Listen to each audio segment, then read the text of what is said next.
Mapagpalang umaga sa lahat mga idol. Ito yung mga koleksyon na natin ng mga may hiwaga. Krus ng Kalbaryo, Mantbanahaw. So bagong kuha, bagong dating sa atin sa tulong ni Jay.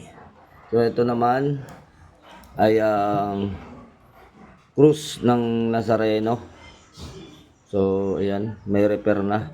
Pinagreparan. So matagal na sa atin ito, tumagal na sa atin ng 1 taon mahigit na nakatabi dito, bawas-bawas na rin. At meron naman tayong naipakita ko na to dati, bato na kinuha sa Temple of Jerusalem. So yung mga bato kasi doon ay recraft.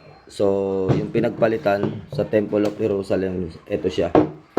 Nagkakaroon tayo ng kopya mula naman sa mga grupo ng Freemason. So yun, shoutout sa inyo sa lahat ng mga mason, sa mga kuyang, shoutout sa inyo. Salamat sa naibahagi ninyo. Hanggang ngayon ay meron tayong naitabi. So yan lang, naipakita lang natin mga idol. Isang mapagpalang umaga sa lahat. God bless you more mga idol.